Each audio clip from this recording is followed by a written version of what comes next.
Oh, this weather, nasty. Hello guys, and welcome back to Car Obsession. You join me in the SEAT Ibiza FR. Now I'm saying the and not my because I've sold it. So, where do I start? Okie dokie. So this car is no longer mine, and as you can tell by the title of this video, this is a goodbye video. Sort of. The reason why I say sort of will become clear in a few moments. My word, that rain! It was lovely and sunny a few moments ago, I kid you not. The grey clouds have descended upon Dorking, and yeah, the weather.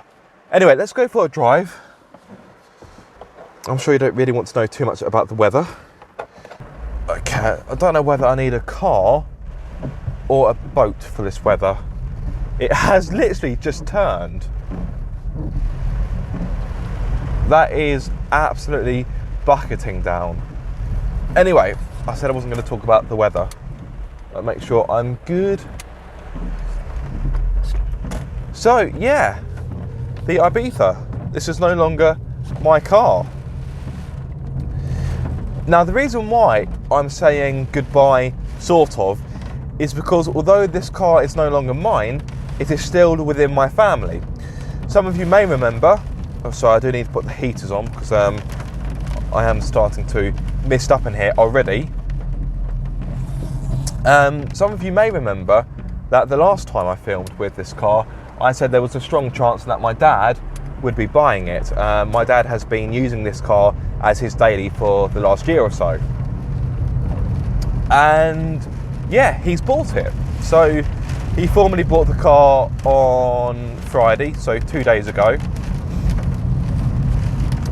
And I'm actually really delighted that the car is still going to be within the family. Of course, I don't own it anymore, but it's good to know that the car will be, going to someone I know. I know my dad very well, obviously, and he's really come to appreciate the car. I thought this car, I thought the suspension would be a bit too firm for him because, yeah, the ride is definitely on the firm side, borderline hard. So I thought he would find the ride a little bit uncomfortable. But no, he has really enjoyed his time in the car. And as such, he has now bought it. So of course I did him a kind of discount. I didn't, I didn't charge him the same price I would have charged a private buyer. That would be wrong. He's my dad. He helped raise me. So yeah, I wouldn't do that. That'd be mean.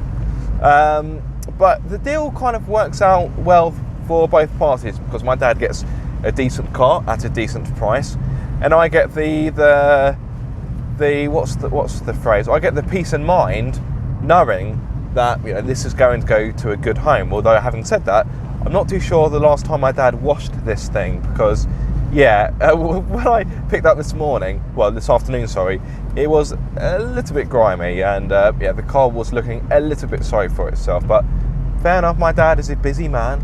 Okay, I'm not going to have any digs, but yeah, I think the last time the car was cleaned was probably when I last cleaned it, and that was quite a few months ago. In fact, that was the last time I filmed with it. So yeah, I don't know when that was. You know what? I don't even think that was this year. Oh man, mind you, the rain has given the car a good clean today, although I did take it to a jet wash, which in hindsight seems pretty pointless because Mother Nature is now doing the job for me. But yeah, so this video I want to speak about the overall experience of owning this car, the good, the bad and the ugly. So I had this car for, I think it was bang on 5 years. So yeah, that's a long time to own a car or to own anything nowadays, really. Now, we do kind of live in a disposable climate, don't we, where we just throw things away and replace them when they're probably perfectly good. So yeah, I had this car for 5 years. So I'd like to think I know the car pretty much inside out. When I bought the car, I believe it was on 43,000 miles from memory.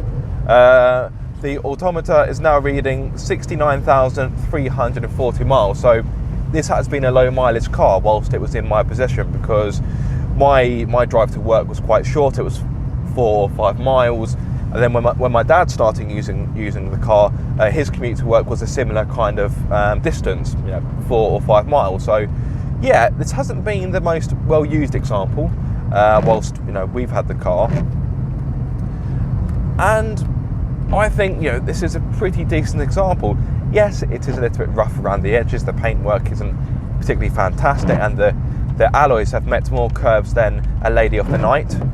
In case you don't know what that is, that is a polite way of saying prostitute.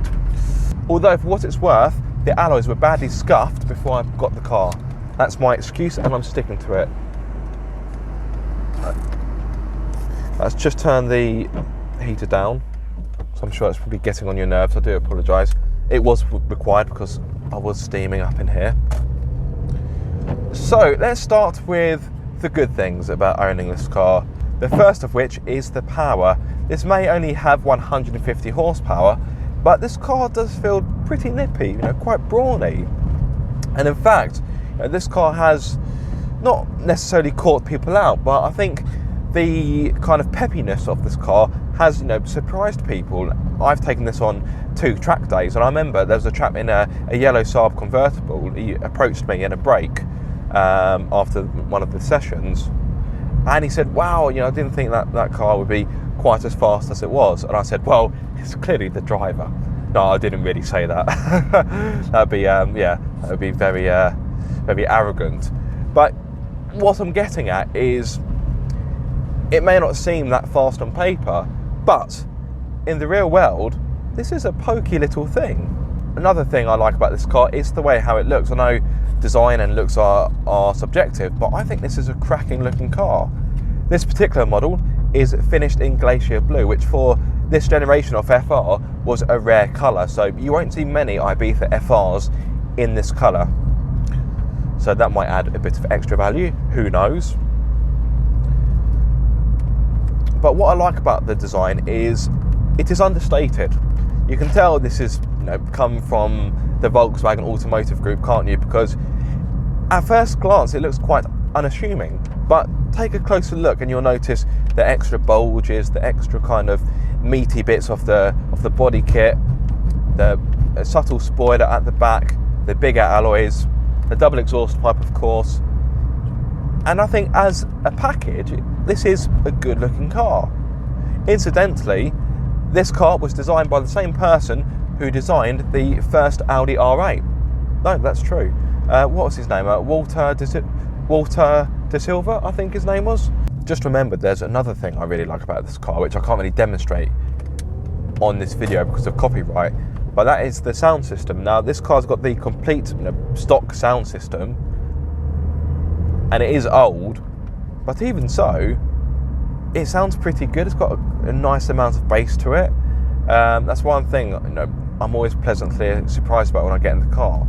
The moment I tested this car, I thought, yeah, I want this in my life, because it just feels so punchy. This is a little pocket rocket. Okay, some of you may not think this is a hot hatch and that this is a warm hatch, but I would class it as a hot hatch. Back in 2006, 150 horsepower, a little car. Yeah, that sounds pretty hot to me. Obviously, by today's standards, this wouldn't be a hot hatch. But even so, it's still a sporty little number, I'm sure you'll agree.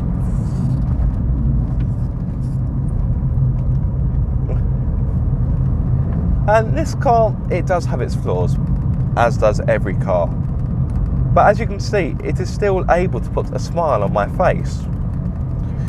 So you may think why I've come to a point where I've wanted to sell it.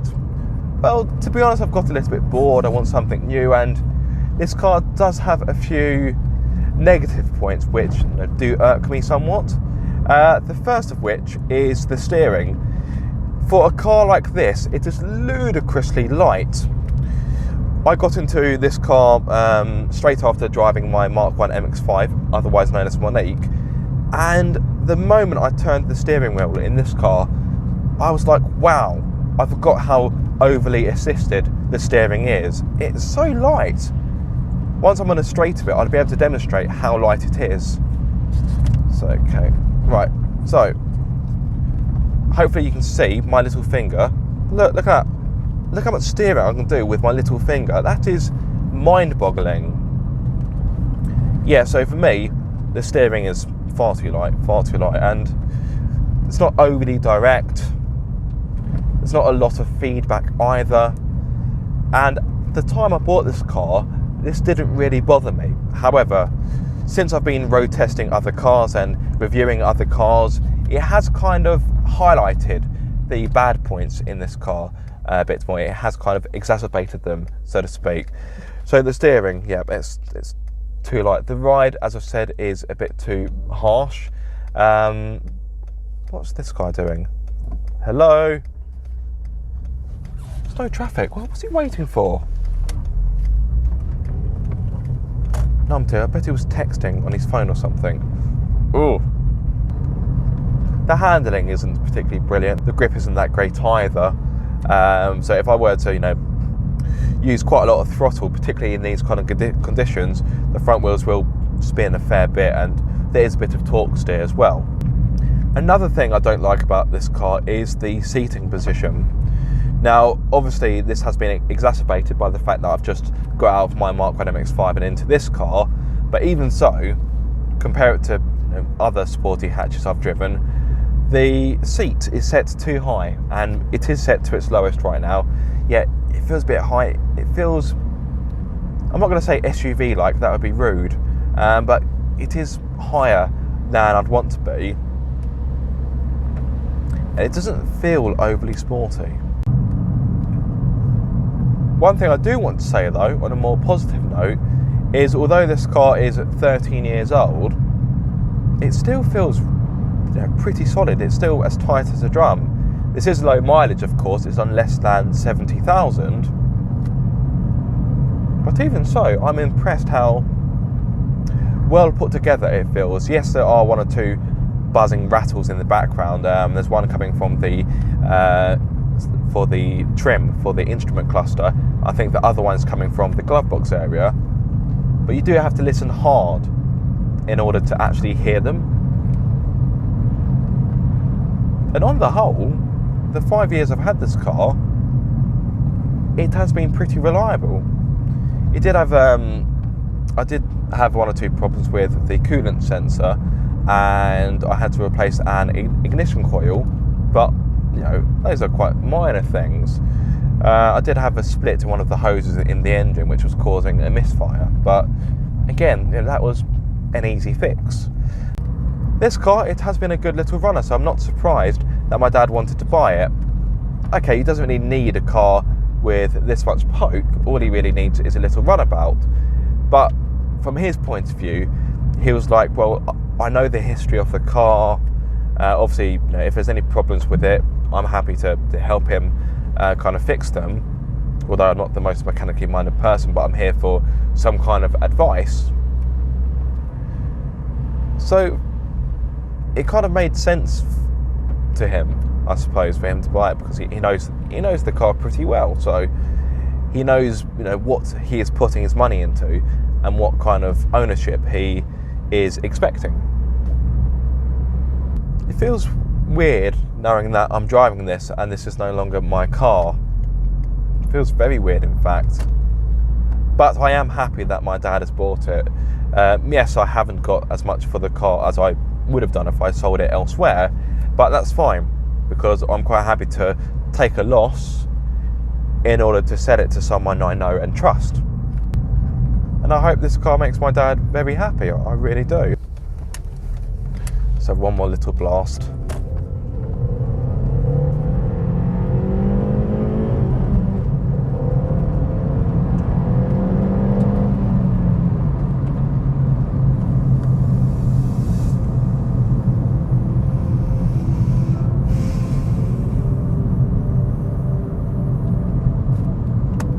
You've done it right. Ah, there we are. That's more like it. The sun has resumed its activities for the day.